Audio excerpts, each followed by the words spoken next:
This episode of The Catalyst Effect is different.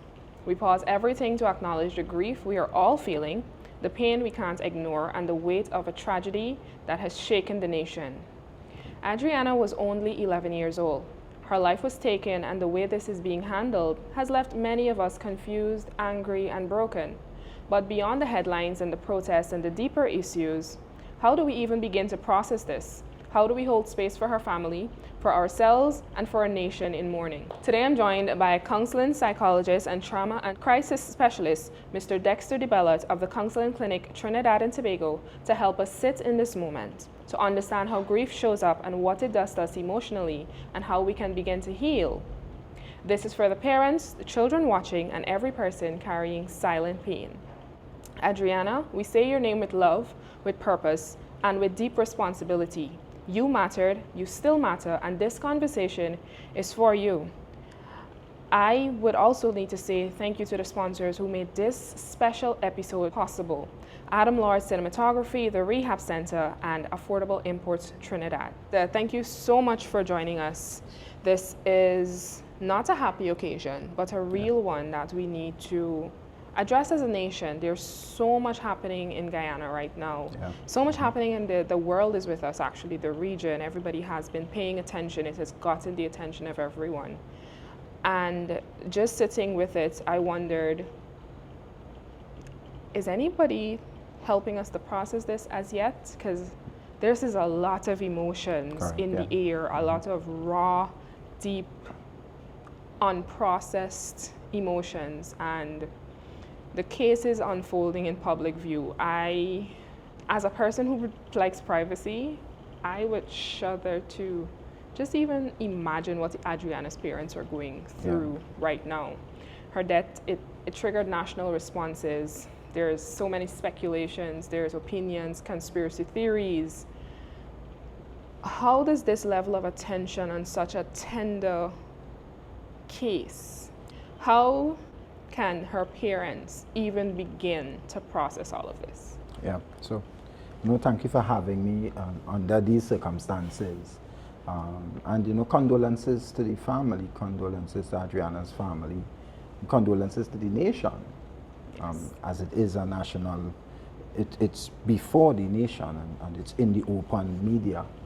And it's difficult to deal with grief when it's just closed. So imagine when it's opened up to everyone, and the aspect of grief in itself takes on a totally different place when things like these happen. Because on one hand, somebody didn't just die.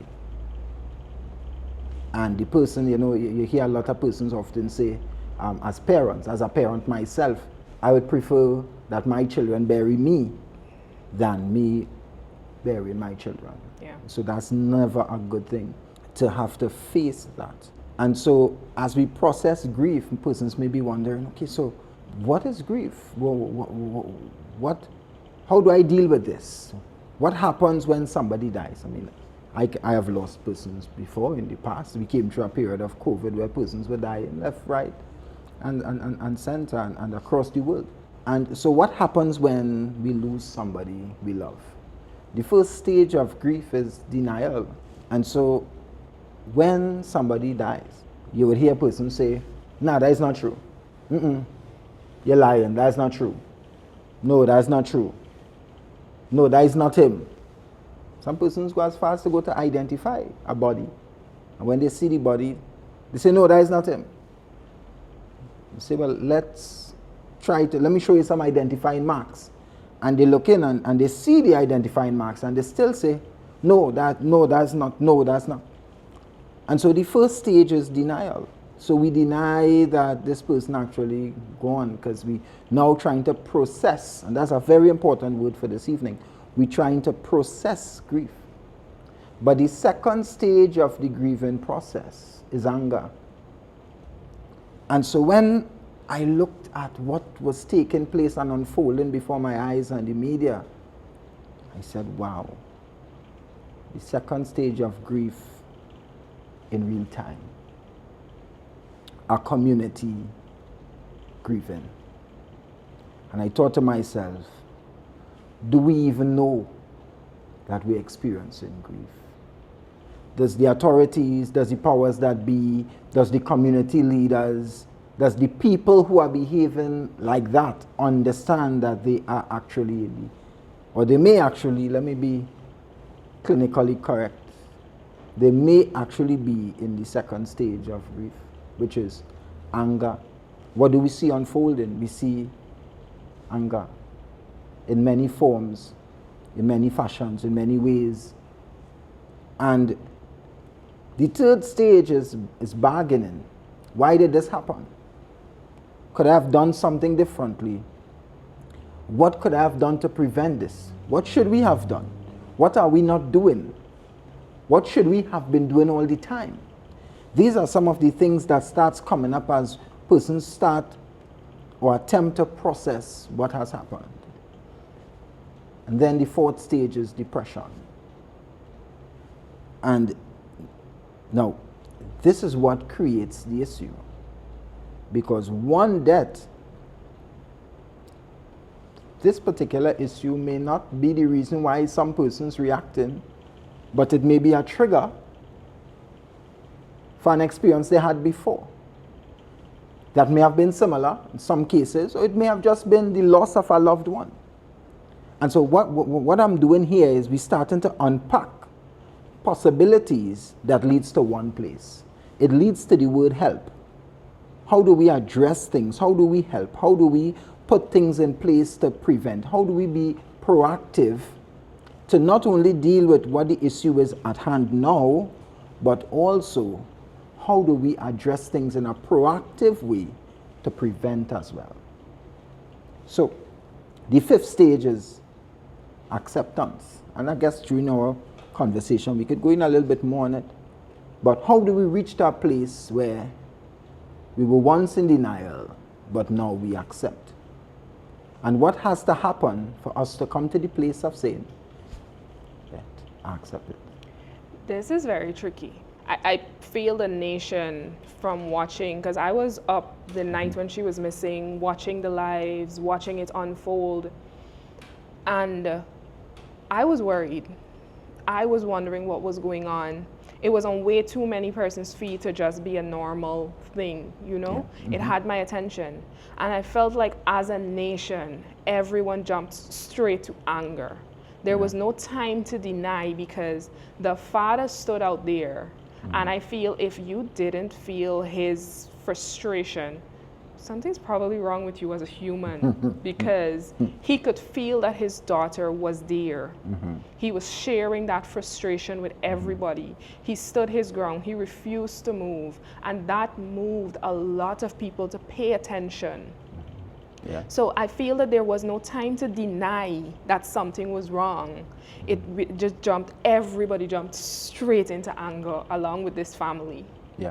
Well. And then now, the last part, acceptance. What are we accepting? What is the family accepting really? Yeah. Well, firstly, when we look at it, this is a situation where the body was found.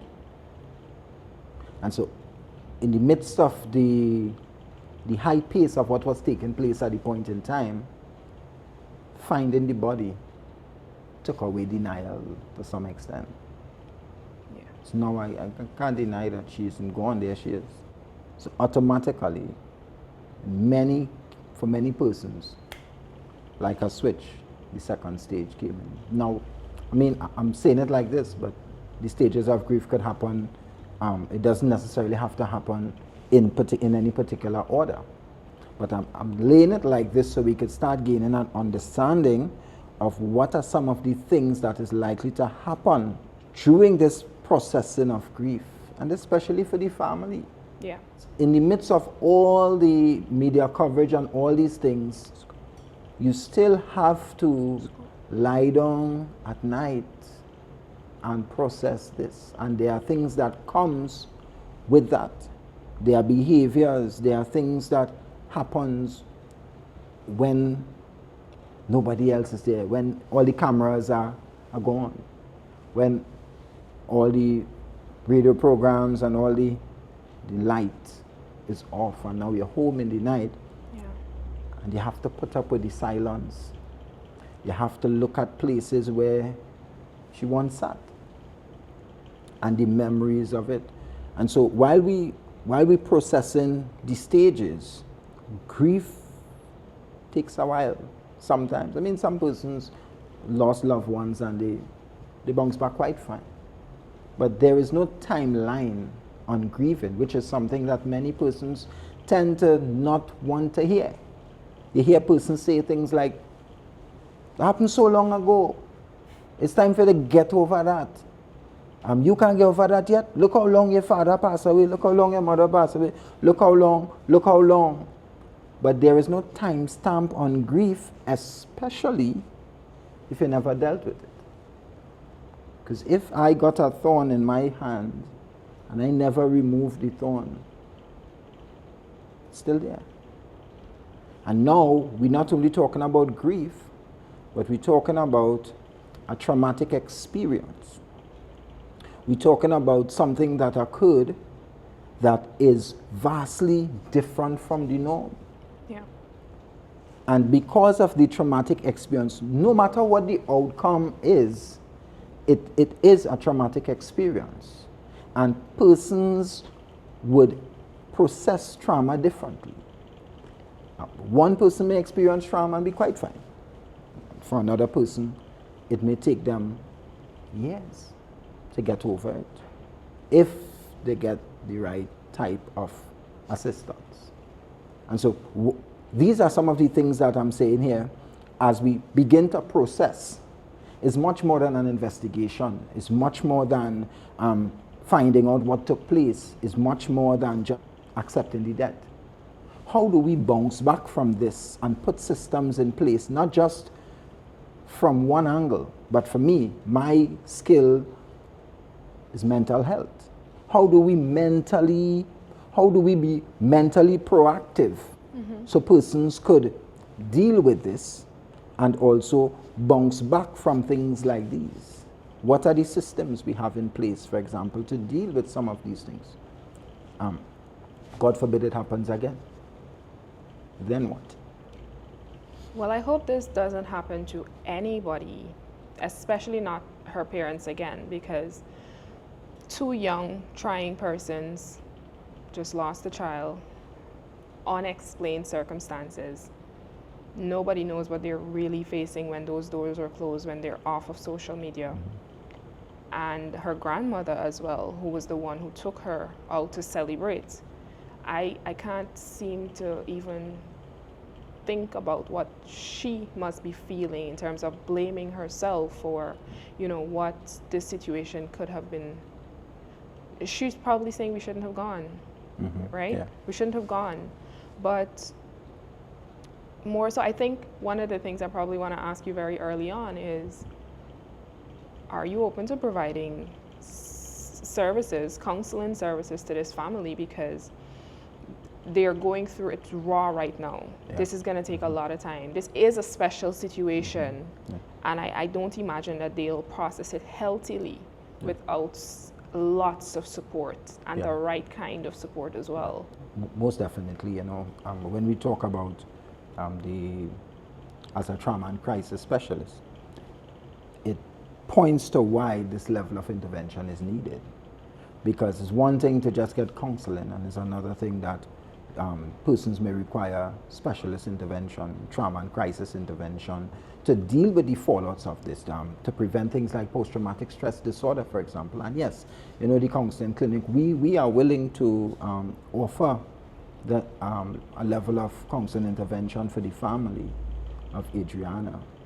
And in the midst of it, persons so affected, persons need to also be realistic in the way they feel. You see that feeling word? A lot of people feel and they disguise the feeling. So feelings are disguised in many ways. Feelings are disguised in anger, feelings are disguised in negative and positive coping. So we see persons who may be trying to deal with this Because I mean, it's going to be more than just the mother and the dad. Adriana had friends. Yes. What about the school? What about her teachers? And sometimes we could miss how deep trauma goes, how deep grief goes, because we could just look at, okay, the immediate family, which yes, they need that level of support. But what about the others? What about the community? What is taking place now in the homes? What is going through the children's minds? These are things that, because trauma, a lot of persons try to define trauma by collectively bulking it up with everybody. So something happened, yeah, everybody going through trauma.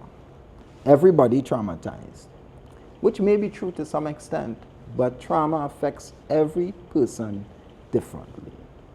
And because of that, we need to understand how to meet everybody differently. Yeah.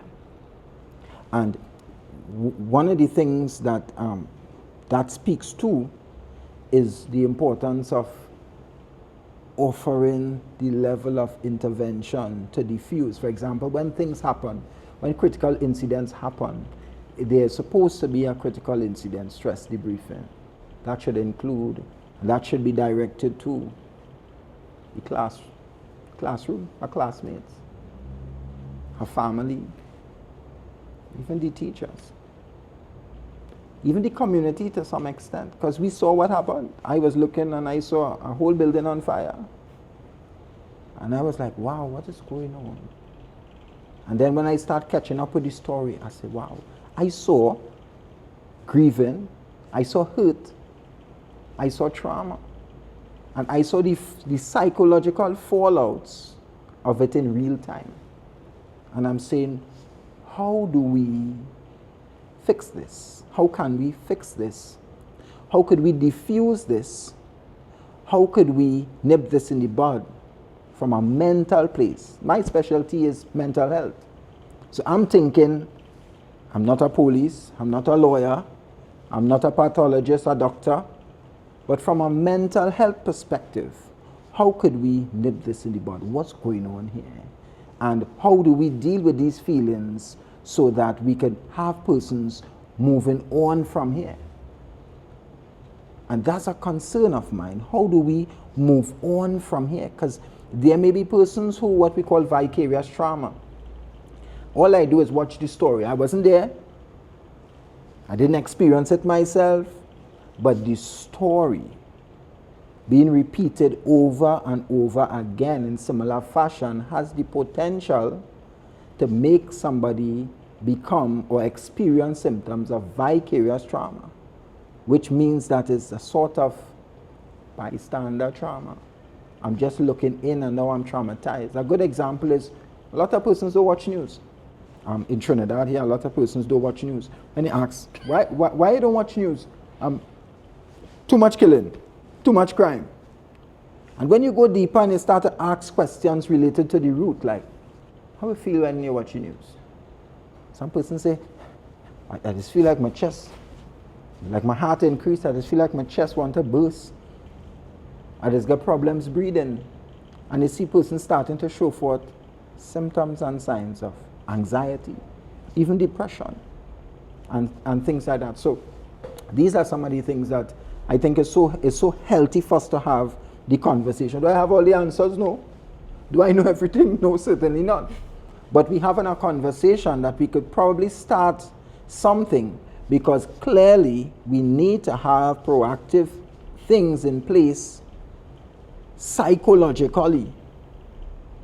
We need to have protocols in place psychologically to address issues when things like these happen.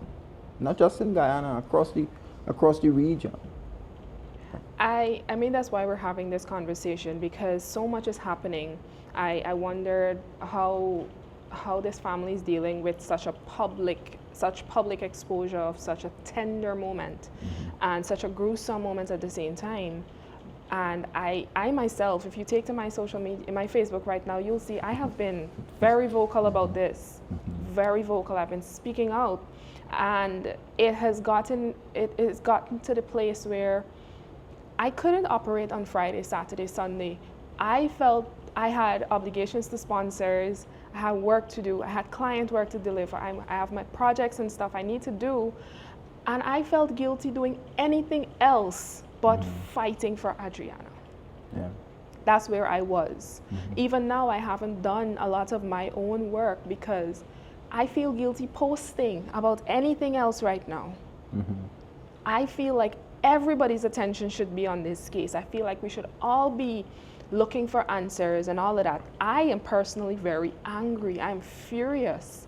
I could say that I know that I have a personal thing that is also feeding this on, something unresolved that this just triggers.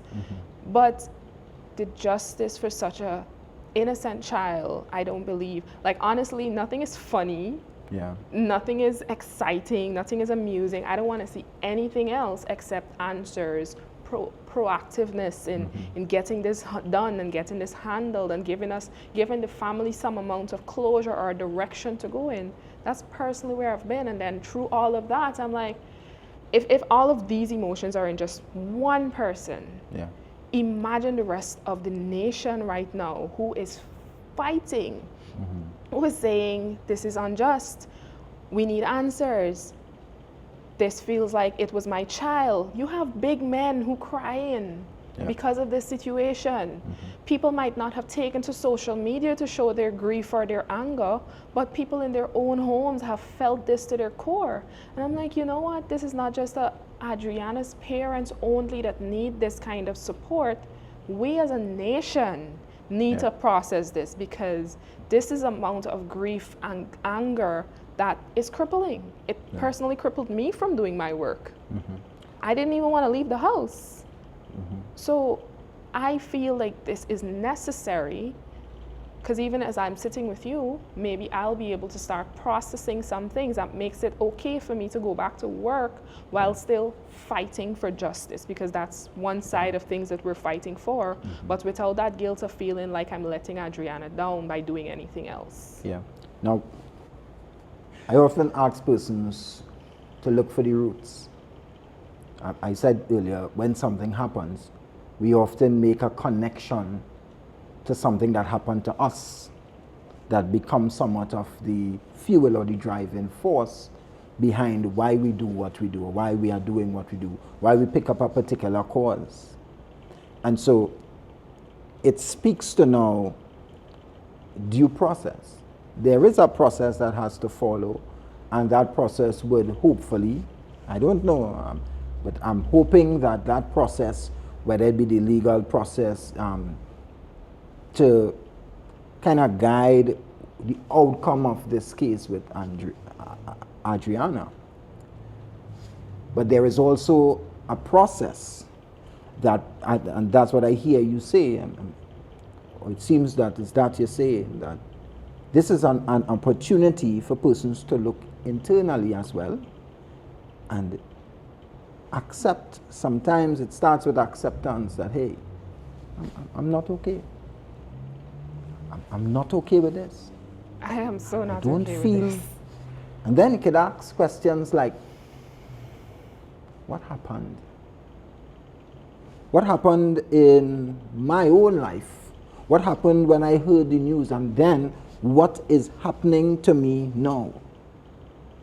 You see, it opens the door to ask for help, which again opens another door for us to answer that question by directing persons as to where can I go for help in this situation. Because, I mean, by the time it becomes a police matter, a lot of the power and control is taken away, waiting on due process. What happens in the meantime? How do I deal with my personal issues? How do I deal with the fallouts of this? Because when we look at things that happen, persons sometimes some very simple symptoms that we don't pay attention to. Sleeping habits changing, eating habits changing. And Nah, that is small thing. I just sleep late now. I just go and sleep after 2 in the morning. What do you be doing? What do you be doing during that? Trolling on the phone, scrolling. Why can't you sleep? I just don't feel sleepy. Has this always been happening? I just saying I'm feeling kind of attacked. Right? Well, I ain't talking to you. But this is a reality that is happening now. And you see, some of these things were happening even before this situation with Adriana. But now it has increased. And if we don't do something about it, it doesn't go anywhere. Yeah. And so I'm saying that as we move forward, the conversation at least should be started in relation to, okay, how do we deal with this from a mental health perspective? How do we address this from that place? And that goes right into my next question, which is grieving as a nation. Now, you might not be from Guyana, and I don't think anybody who's not from Guyana might not understand what's really happening on the ground and why there's so much outrage and you know, why you can see the evidence of lack of trust in the process, right? So we're being asked to accept what we know isn't right.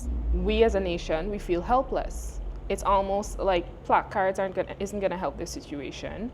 Posts on Facebook isn't gonna help this situation. Going out and hugging the family isn't gonna help this situation. And of course, we know none of this is gonna bring Adriana back. But as a nation, how do we process this grief, not just to that extent, but also to the extent where we feel like, just in terms of due process and on having an understanding of what due process is supposed to be, having an understanding of SOPs. Guyana is a place of intelligent people. And I feel when a country of intelligent people are being shunned, are being told, you guys know what is right, but accept what we are doing because we're the ones who really has to handle this. When we see things like that, and then we as citizens aren't allowed to say, call it out, and if we call out in a collective voice, it creates change. And you're not just doing this because we want lower taxes. And it is a time where we don't want to ignore what is really happening. That creates additional anger on the anger that's already there because of her death. Yeah. It points to what a general feeling may be. However, there's a place where it may call for persons to still follow a due process, one, or demand something different. But it speaks to the general feeling of what is on the ground. My concern is that if violence mixes with due process, then you have a tainted view of what is taking place. So for example, if due process means healthy discourse, it keeps the light shining on the issue. But if persons veer off from healthy discourse, candlelight vigils, healthy conversations with the powers that be, and it doesn't include violence and looting and these kind of things that has the potential to take away and take the light off of Adriana and put it on something else, then it becomes an issue. And I don't want to cut you, but I need to, because that is something we, the persons who genuinely have been hoping for and pushing for healthy discourse, what happened a few nights ago shifted exactly what you said. It shifted the light away from Adriana. And I am deeply pissed with the people who did what they did, because I feel like they were opportunists, and that's my feeling. And they used a very sensitive situation. It was fueled by whatever feelings or whatever reasons they did what they did, but that had nothing to do with Adriana. If they went out there and they can say that we did that for Adriana, I am sorry, but I will tell you that is not for that little girl. You have now made it harder for us to fight. The people who want healthy discourse, the people who want to sit with the powers that be, who want to say, how do we come in here and help to get the justice? What do you lack? How can we be of support? It has now shifted it, and now anytime we even get a group together, because I've been out of Guyana throughout this, I've been doing all of this from my phone, and I've been paying much more attention. I've been away, and I dread going back home, because I know that if I feel this much pain and sadness out of the country, as soon as I land, I'm going to be overwhelmed with the feeling even more. But what they did, that's another level of anger. And you just made it even 10 times harder for us to fight for Adriana, because every time people see a group of people, even if it's with placards or anything to do with Adriana, they're going to remember what you did, because that light was brighter than what we were doing all the time. And you made the fight even harder. So I personally do not condone what was done. I say I stand with them being held accountable for what they did. Innocent people, homeless people should have never been put at risk. Buildings and businesses should have never been put at risk. That had nothing to do with fighting for this child. Nothing to do with fighting for this child. What we need is just protest and strategy to see how can we get the answers that we are looking for. How can we put this to rest the right way? How can we get some closure for the family, for ourselves? We're going through this. So that violence, it is not condoned. And nobody who's really fighting for Adriana, who's really hoping to get the answers for that child, will not stand with what happened a couple of nights ago. That is unacceptable. Yeah. And you know, I'm so glad you said that, because it brings the fight to a place where there could be agreement, there could be amicable discourse and conversation, there could be tongue meetings and conversations about what's really going on, how do we prevent this. Yes. And now bear in mind that this is one case that I know of. I'm not aware of what is taking place fully in the island. But my concern is, in the midst of all of that, how do persons remain sane and mentally intact, no matter what the findings are? It's also my concern.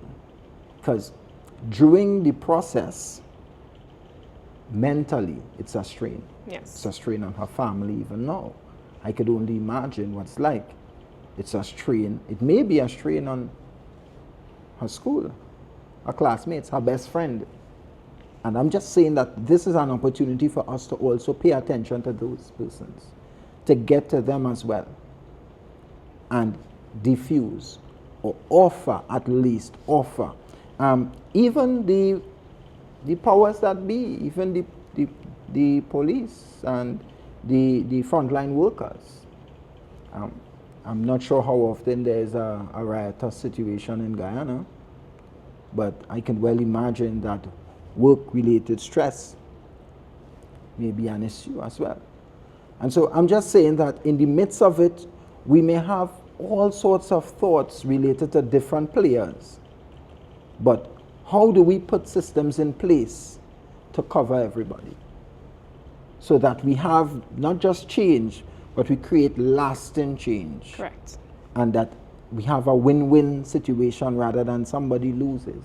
Correct. And that is one of the biggest things that we are hoping for, that her death doesn't go down as just that, but it creates a legacy where, yes, it might have been her death that caused it, but from that, we see real lasting change in things that have been broken for way too long, things that we probably never even considered. So that is the hope. It is not the hope for her memory to be marred and to be remembered by looting and fires and innocent people being mistreated by another set of people, but it is for her name to be remembered as one that created lasting, strong change, so that no other child, no other family, and a nation doesn't have to feel like this in the future. That is what we really are hoping for, not what happened a couple of nights ago. And that's what I personally would prefer that young lady's name be used and remembered for creating systems of change for the future. Yeah, most definitely. It would be funny or crazy to say that children aren't exposed to social media, and children haven't been exposed to this. Adriana had friends, children are on social media, she has cousins, siblings, and the nation's children as well have been exposed. They probably heard adults speaking about it. They've been probably seeing videos, and a lot of them might be afraid right now. There might be fear inside of them. I know parents are probably afraid right now as well to have their children out of their eyesight. So how then can parents begin to speak to their children about this? How can they equip their children to be safe, to feel safe, and as well reassure them that they are safe? Yeah. Well, let's discuss this.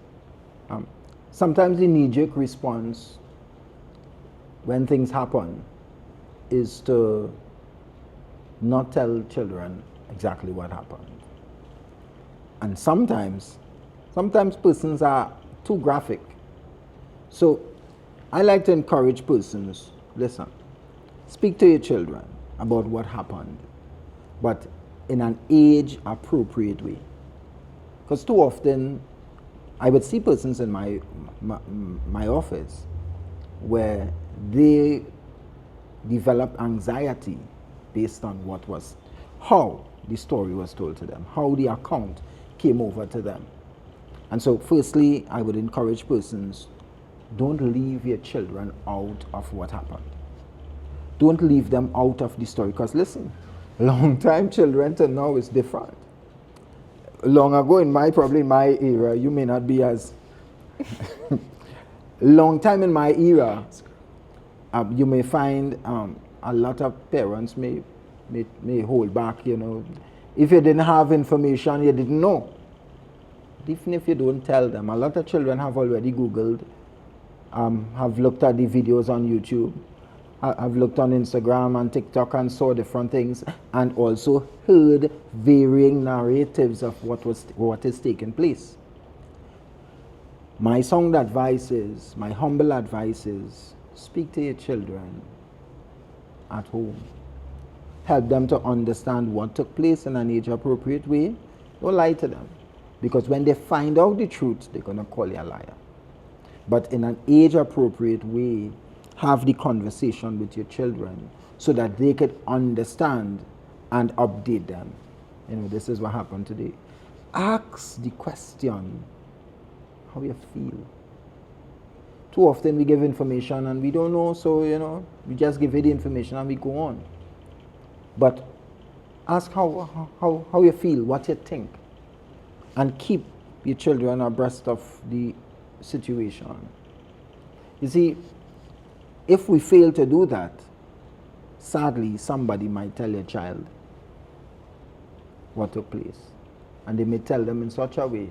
It may not even be true. It may not even be the true account. And this is not only for Adriana. This is on a whole. You want to make sure that you have the level of conversation. I like to encourage persons, have a family meeting. Have a family meeting and sit down with your children and have conversations about what's going on, how things going in school. Sometimes even to the point of which, is there something that I did that you want to talk to me about? You're speaking about Caribbean parents? Yes, I am. Yes. You make me want to sit back. I'm sorry, right? No, it's fine.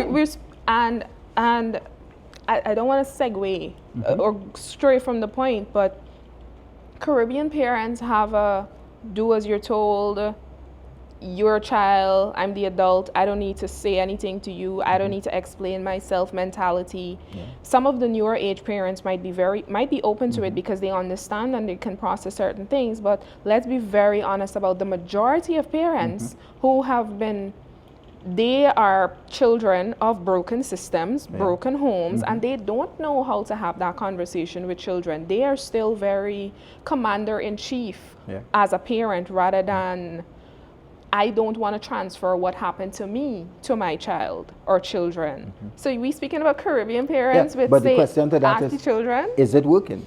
It is not working, but still, parents don't seem to, and parents don't seem to understand that it isn't working until the child gets old and doesn't want anything to do with them, and then they say, oh, the child ungrateful. We are losing the children before they get old. Correct. It means that something has to be done before we get there, before they get there.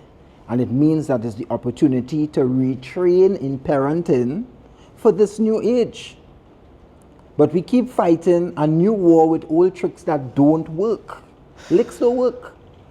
Corporal punishment do not work. It didn't work back then either. Exactly. 'Cause- But we would hear a part of the population who received corporal punishment say, well, it's a good thing. It didn't kill me. It helped me. Maybe because they aren't being honest. Because I will tell you, my mother was a word and a blow. That's what they would call her. She calls your name and you say, instead of yes, is a licking. Right. But if I wanted to do something, I would make up my mind to do what I want to And do take your licks. and take my licks. Correct. Right? I've done it many And times. take my growing licks. up. So I would like to think that it wasn't the corporal punishment that made us come out. Somewhere along the line, we as individuals decided what we wanted for our life. Yeah. And maybe we had exposure, maybe we had different examples and things to look at. But this new age of, not the new age of parents, but just parenting in the Caribbean has just, it's just, to me, very restrictive for growth, for Yeah. honest conversations, for feelings, for really processing, for guidance and understanding. And then in the times when life financially is hard, parents are busy working 1 job, 2 jobs, focused on making their numbers and performance at work, not really paying attention to children. They think the more activities the children is in, the better they will be. And they don't realize the damage that is causing. Because in most cases, the child just asking for time with you. Yeah. And it opens a whole new door to a whole different conversation. We got to bring you back for that conversation. Because we could even start mapping behaviors. For example, the majority of issues happens in teenage years between 13 and 18. But I've found, based on my experience, that ages 14, 15, and 16 are the 3 most volatile ages in teenage years. And if the child could negotiate 14, 15, 16, oftentimes they might be in a better place. And here why I say that, because it has been my experience that a lot of the children drop out of school between 14 and 16 by Form 3 or Form 5, right? Mm-hmm. A lot of the children end up smoking marijuana or some other drug between that age group. Yeah, it happening before, but based on my experience here, I don't know what it is like in Guyana. When we look at the aspect of absentee parents, because long ago we used to say it's absentee fathers, but now we have absentee mothers, absentee fathers, or both missing, right? Some is because a parent passed away, no fault of the child.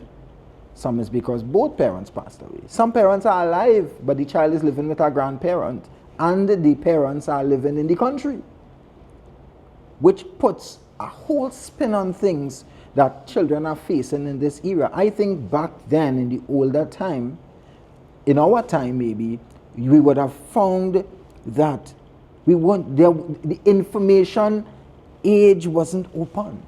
It didn't even have well, it had a cell phone back then. For me, it was a big phone, and you couldn't get that. You used to just see that now and then. Mm-hmm. There was not necessarily any big internet. Cell phone still had Snake. The best game on cell phone was still Snake. Yes. If I give my son that now, he might pelt it back at me and ask me, where's that? So I'm saying that children are now open to information, and parents appear in many cases not to have the level of information, knowledge, experience for the way how children are evolving. So that what is happening now is that parents are now using what they think might work in the arsenal, and in many cases that's only punishment, and that does nothing to children now, because they will, like I said, make up my mind. Well, if that is the case, I will take my legs, I'll run away. Run away. I wanna touch on that. The first thing is, I think, to close off that point, it is that parents need to more or less swallow their ego or swallow the old parenting patterns and be open with your child to as a means of protecting them, because it might have started with this Adriana situation and the exposure because it is such a high profile situation.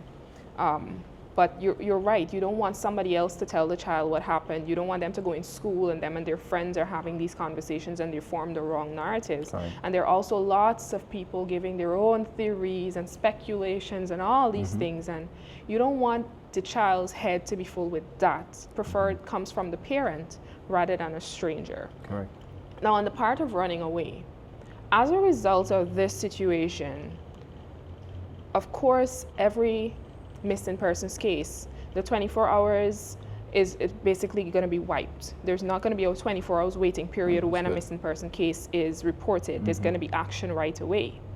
Now, something I've personally seen over the years, a lot of the cases of missing children, it's because they probably ran away either for abuse reasons in the household or because they were victims of predators who played on their emotions and told them, whatever they told them, but it's predators. No big man isn't out here trying to make your life better when you're an innocent child. Correct.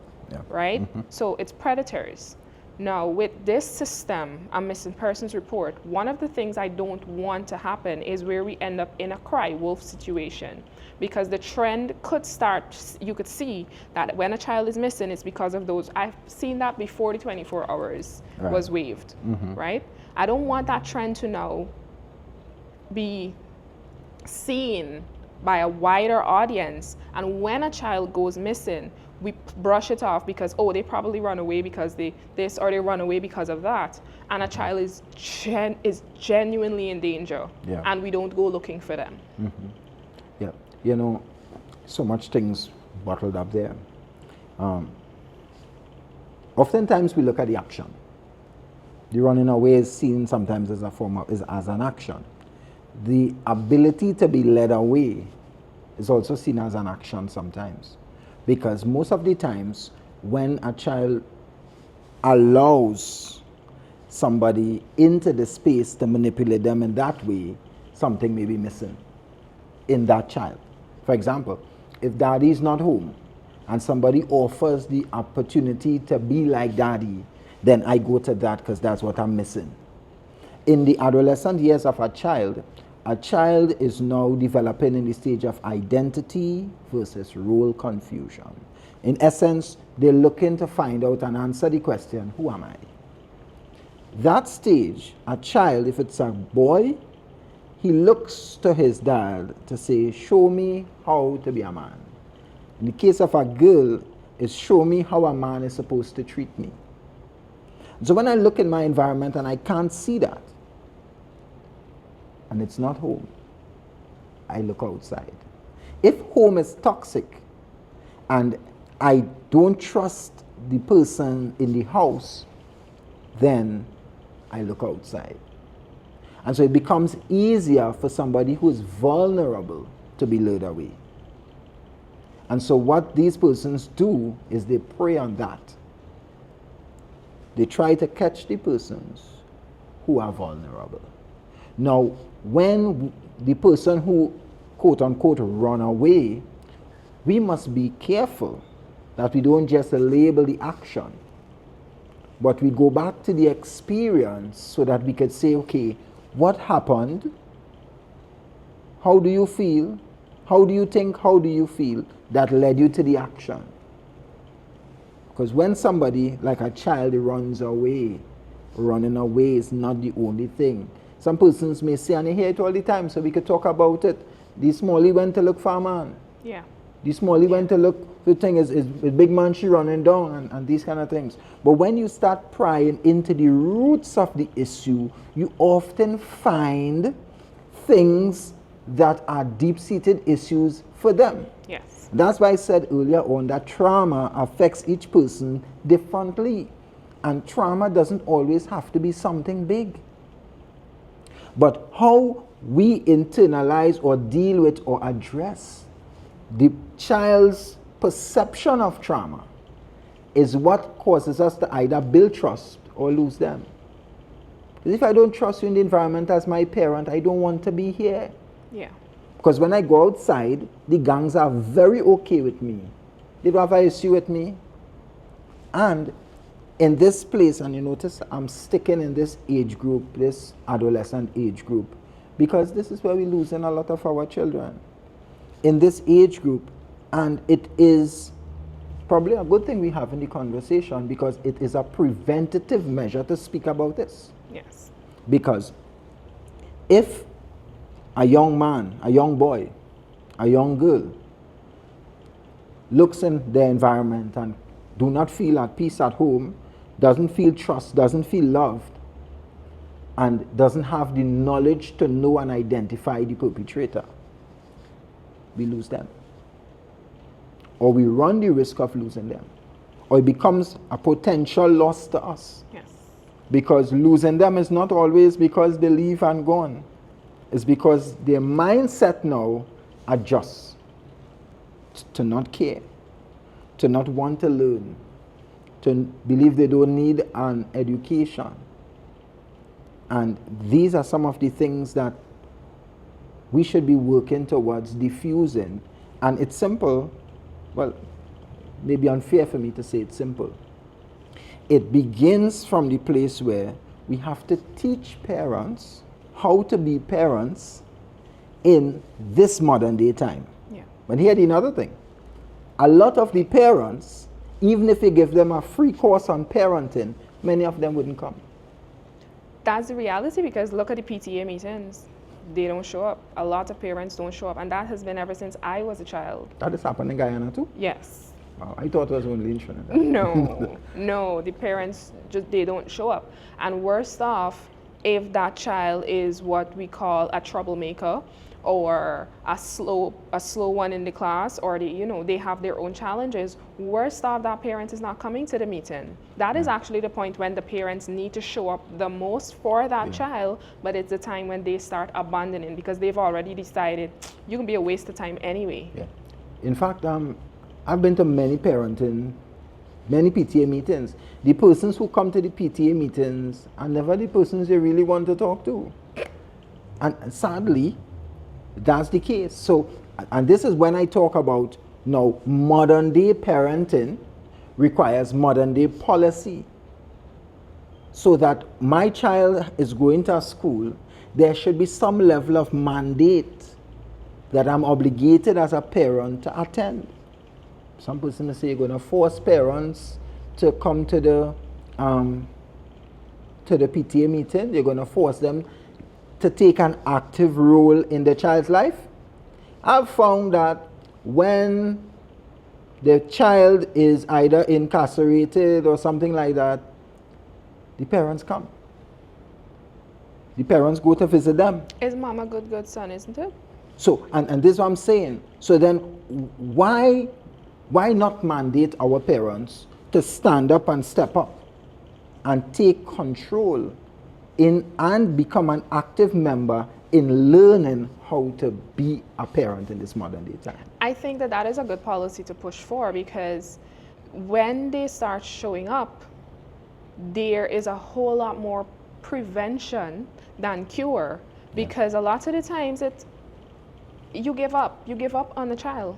You've given up on that child, and that child now goes about life thinking, I have nothing to lose. If she could give up on me, or if he could give up on me, who's anybody else to support me? So I think mandating that they show up is important, and mandating that they learn certain things like these, how to create a safe mind, a safe space in your child's mind is important, because there are real predators out here. There are real people waiting to manipulate your child for whatever reason it is. The world is a place of a lot of evil, a lot of harm can be done to that child. And as a parent, I think if you don't know, learn, but you're supposed to create some amount of awareness, or not some amount, the most amount of awareness and protection as is humanly possible as a parent for that child. I would say you shouldn't be giving up on your child. Yeah, yeah, and you know, just to help persons to understand that we didn't veer off topic, you know, because how do we prevent similar stories like Adriana's story?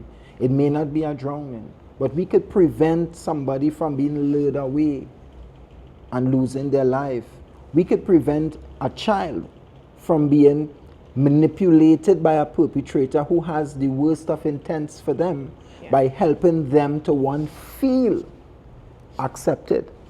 As a counselor, I can tell you many times when I sit with the children in my sessions, they often ask the question, when you tell them, I'm proud of you, they jump. You're proud of? Proud? Yes, I'm proud of you. And they're shocked to hear that, because anybody ever tell you they're proud of you? No. But it's just call them all kind of names. And do you feel loved? No, nobody do love me. No, it doesn't mean that the parents do love. But understand that I'm asking the question, do you feel loved? And sometimes there's a mismatch between what the parent believes is love and what the child interprets as love.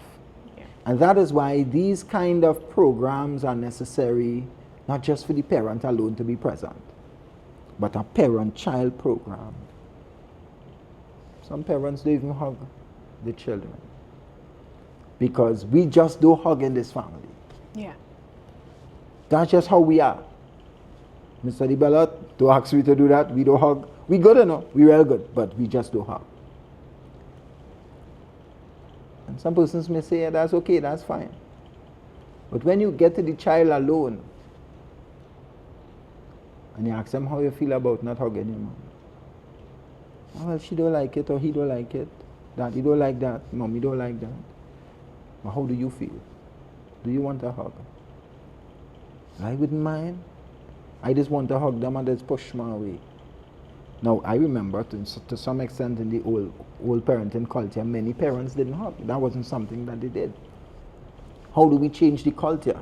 Because your child is going to not get a hug from you and go outside and get a hug from somebody else and be okay with it. And that person may not have the best interest at heart.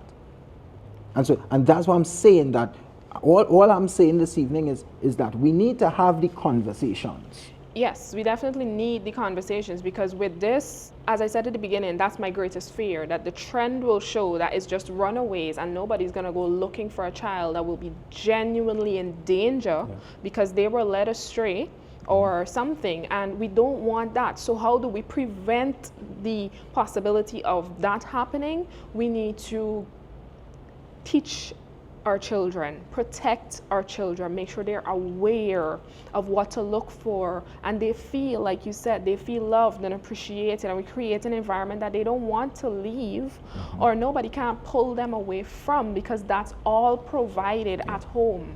Yeah.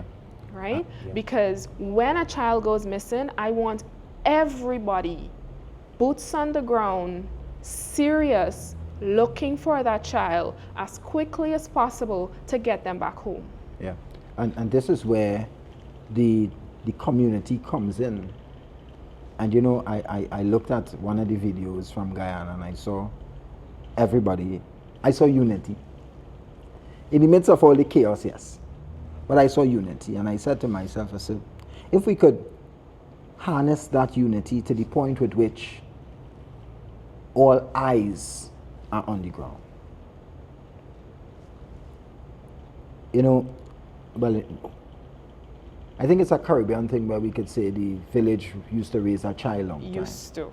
You recognize I said used to. Everybody seems to be minding their own business these days. But we need to evolve with the time, because we need our neighbors. We need that type of love in the community that would look out for each other, that would look out for our children, that would be okay with somebody calling you and telling you, hey, I saw you your daughter, I saw your son, so and so and so and so and so. And it's not even just calling. I kind of still upset with my neighbor, but my neighbor was allowed to beat me as a child, right? I grew up in a community that actually raised the children. You couldn't speak to an adult, not because it's not your mother or your immediate family. You couldn't speak to an adult without being scolded. If that adult feels like busting you, they will. They will, because that was the kind of community. I grew up in a time where canals in the community, trenches, was cleaned by the community. We didn't depend on government and NDC and RDC to clean drains and keep our community clean. There were Saturdays in the month where everybody came out, who pooling money to do this, pooling money to do that. The men in the trench with the cutlass, cleaning out the drains. Everybody looked out. If this neighbor not at home, everybody is security guard for this house. A child is outside on a Friday and Saturday, all the children on the road playing. That's the kind of community that I grew up in, right? So when I see that those things don't happen anymore, people are like, oh, we mind our business, or we've gotten evolved. Evolution while losing values is scary. Because nobody looks up. People are like, oh, that's your child. A child is doing something that you know is wrong, and you keep your mouth shut because you don't want to get involved. Or the parent of that child thinks you're wrong for scolding that child or telling them not to do something like that. And that is just a time where it is not safe for that anymore. The more evolved we have become, the more evolved the predators have also become. Correct. And it comes down to the bystanders effect as well. Because a lot of persons have developed that culture. It's not my problem. That's your problem. That's not my problem. I don't want to get involved. Some persons, because of experiences, choose to not get involved for fear that I don't want to get between early and then I turn out to be the bad one. I turn out to be, they say you get involved in a couple business and then they make back and then you're the enemy. So some persons now develop what we call the bystanders effect. It's easier for me to pull out my phone at the site of the accident and take a video footage than to help you out the vehicle. It's easier to take a video footage of the fight than to part the fight. And so this is a culture that we have to break as a Caribbean people. It's definitely a culture where I can be my brother's keeper rather than standing aside and waiting for somebody else to do it. Now, you get in an accident and somebody driving behind you. You get in the accident in front of them. They put on the indicator, they pull out, and they go, and they say, well, somebody go stop him. Somebody go stop. And so that effect, that we always depend on somebody else to do it, sometimes means nobody intervenes until something happens. We just need to protect, because it might sound like we got off of topic, but this is more of the preventative conversation that's happening. How do we stop incidents like this from happening in the future with our children? They are the ones who are the most vulnerable.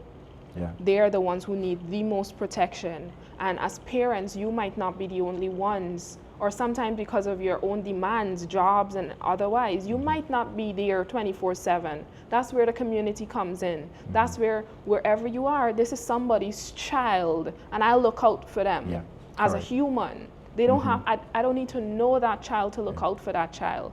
It's a child. Hi, where's your mom? Where's your dad? Where's your cousin? Why are you here? What are you looking for? You don't know the child, take them to the nearest police station. Right?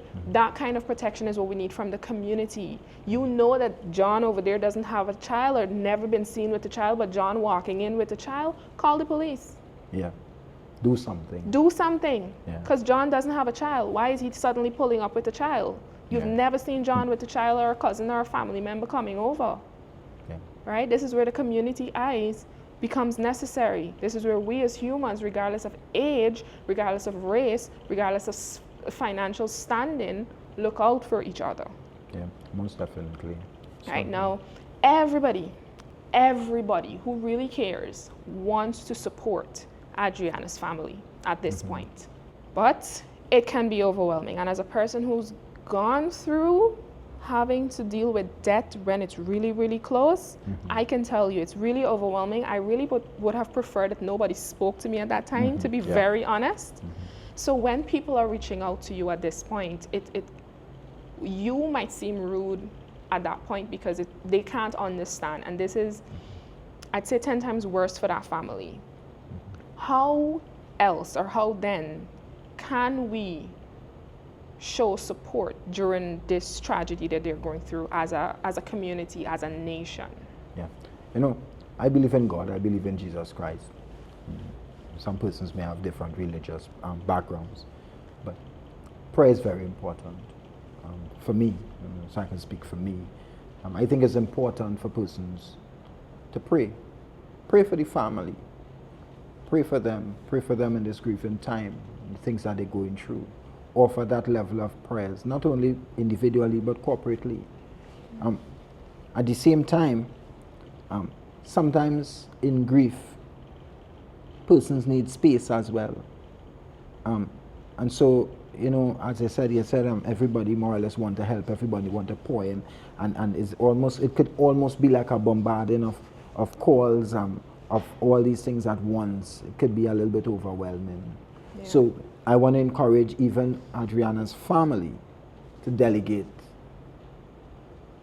persons who would probably take calls. Don't be the direct contact for everything, because you would run the risk of running yourself to being burnt out and being even further stressed out. I think we must understand process. This is fresh, this has just happened. And so time, support requires time. A lot of persons think in the here and now. So it's fresh, we call it the 9-day mentality or the 12-day mentality. Yeah. Something now happened, it's fresh, 9 days gone and boom, we forget about it. So we forget about everything now, and it's almost as if this never happened anymore, and then the family is left by themselves. So I think as it relates to support now, we could support from many different places. We support in prayer. Some persons may want to support financially even. Some persons may actually say, you know what, I want to do something in particular for the family. Persons like me and my clinic, we would like to offer the services to the family, but when they are ready. Yeah. And that's important. Sometimes persons want to help, but they want to help because they want to help, but the people may not be ready to receive the help. So try not to bombard the family too much. You could show your love, you could send your messages, you could send your love, you could send your financial blessings or whatever. But bear in mind as well, some persons may say they want to help, but helping could be toxic depending on what the help is. Yeah. And so we want to give them room and space. And so I would encourage them, for the most part, to delegate the responsibilities of certain things, certain agencies that may call, persons may want information.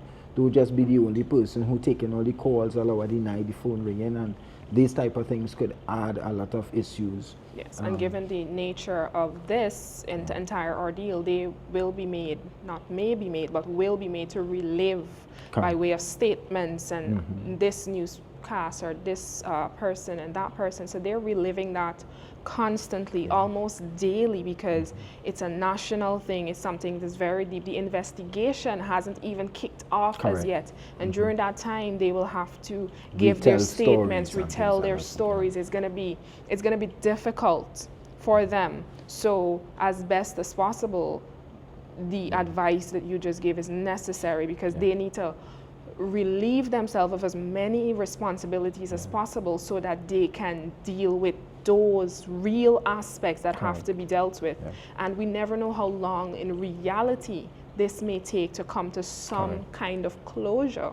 So it's going to be a lot, and they will still need to go back to day-to-day duties as well while handling all of this, and that's just the reality of what this family has to handle. And social media, I think, while we're out there fighting, I want to say, let's be very mindful of what we're posting, of what we're sharing. Fact checked as much as possible, and try your best not to share the gruesome images around. We don't want that to be the last image that we remember of Adriana, right? So we want to make sure that we as well come together as a community while we look for answers, but also as a support to the family as they process this, because we aren't close-knit. We aren't the people who's really feeling that level of pain, and they need at least that kind of consideration during this time. Yeah, most definitely. I'm totally agree with you. Yes, so in closing, there is no words that can truly meet the weight of what Adriana's parents are feeling. There is no tribute, no public gesture, and no amount of national attention can reach the depth of what they are really feeling right now. I wouldn't even pretend to understand it, but I wouldn't speak over it. What I will do is acknowledge it and create space for it to exist without explanation or interruption. To those of us watching, mourning, feeling helpless, the moment is demanding more than outrage from us, rather, no outrage.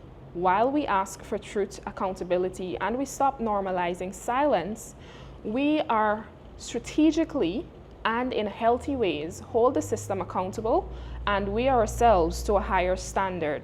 We must say and do things that actually matter. We're not going to endorse or support violence or chaos, but through strategy and actions, we will move the needle towards real justice. Adriana was only 11 years old. She deserved joy, protection, and a future. And while she can no longer speak, we still can, and we must, with unshakable resolve. We don't speak her name to feel better. We speak her name so that she is not forgotten, and so that no one can pretend that this didn't happen. Her name, we will carry it with us, not because we understand her parents' pain, but because we refuse to accept a world where this can happen without consequence. Thank you for watching. My condolences again to the family. And Adriana, we speak your name as we go and make sure that your name creates lasting change in our society.